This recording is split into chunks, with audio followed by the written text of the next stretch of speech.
നിലപാടിന്റെ രാജകുമാരിക്ക് ആശംസകൾ. വൈറലായി ലക്ഷ്മിയെക്കുറിച്ചുള്ള ബാനർ, പിന്നാലെ വിമർശനവും ട്രോളും. Bigg Boss Malayalam show season 7-ൽ വൈൽഡ് കാർഡ് എൻട്രിയായെത്തിയ താരമാണ് മോഡലും ഇൻഫ്ലുവൻസറുമായ വേദലക്ഷ്മി. അടുത്തിടെ നടന്ന എവിഷനിലാണ് വേദലക്ഷ്മി പുറത്തായത്.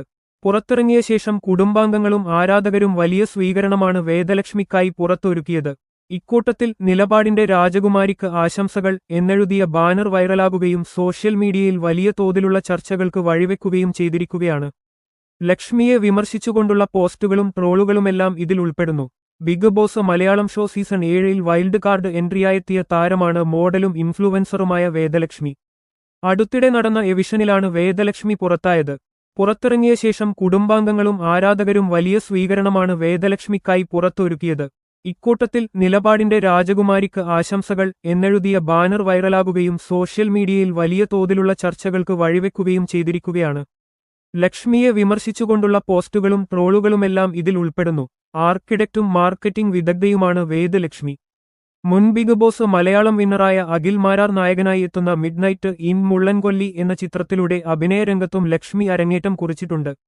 ഗീതു എന്നാണ് ലക്ഷ്മി അവതരിപ്പിക്കുന്ന കഥാപാത്രത്തിന്റെ പേര്. ബിഗ് ബോസിലെ ഏറ്റവും ഫേക്ക് ആയിട്ടുള്ള മത്സരാർത്ഥികൾ അനുമോളും ഷാനവാസുമാണെന്നാണ് ലക്ഷ്മി പറയുന്നത്. പുരുഷന്മാരിൽ ഷാനവാസും സ്ത്രീകളിൽ അനുമോളുമാണ് ബിഗ് ബോസ് വീട്ടിൽ ഏറ്റവും ഫേക്ക്. തുടക്കസമയത്ത് അനുവിനോട് സംസാരിക്കുമ്പോൾ അവളെക്കുറിച്ച് എന്താണ് പറയാനുള്ളത്, അനുവിന്റെ നാട്ടിലെ കാര്യങ്ങൾ, അവൾ ഇങ്ങനെയാണ് വളർന്നുവന്നത്, അനു ചെയ്യുന്ന നന്മ, അങ്ങനെയൊക്കെ വെച്ച് യൂസ് ചെയ്യുന്നത് കണ്ടിട്ടുണ്ട്. തുടക്കത്തിൽ എനിക്ക് ഭയങ്കര ബുദ്ധിമുട്ടായിരുന്നു. എവിടെയാണോ ക്യാമറ അവിടെ പോയി നിന്ന് സംസാരിക്കാൻ ബുദ്ധിമുട്ടായിരുന്നു. ഷാനവാസ് ഇടുന്ന മൈക്രോ എക്സ്പ്രഷൻസ് വെച്ചിട്ടാണ് അങ്ങനെ പറയുന്നത്. രണ്ടുപേരും ആർട്ടേഴ്സ് ആയതുകൊണ്ടാവും ഫേക്ക്നെസ് രണ്ടുപേർക്കും കുറച്ച് കൂടുതലായിട്ടുണ്ട്.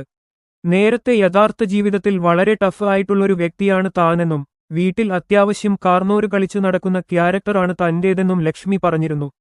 ഐ ഡോണ്ട് കെയർ ആറ്റിറ്റ്യൂഡ് എനിക്കുണ്ട്. ആളുകൾ എന്നെക്കുറിച്ച് പറയുന്നത് എന്താണെന്ന് ഞാൻ കെയർ ചെയ്യാറില്ല. എന്റെ നിലപാടുകൾ ഇപ്പോഴും ഞാൻ ബിഗ് ബോസിൽ പറഞ്ഞിട്ടുണ്ട്. ഞാൻ മിണ്ടാതെ ഇരുന്നിട്ടില്ല. അനീഷുമായി നല്ല ഫ്രണ്ട്ഷിപ്പ് ഒന്നുമില്ല. അയാളെക്കുറിച്ച് അറിയണമെന്നുണ്ടായിരുന്നു. വീട്ടിൽ അത്യാവശ്യം കാർന്നോര് കളിച്ചു നടക്കുന്ന ക്യാരക്ടറാണ് എന്റെ. ബിഗ് ബോസിൽ ഞാൻ അതൊന്നും ചെയ്തിട്ടില്ല.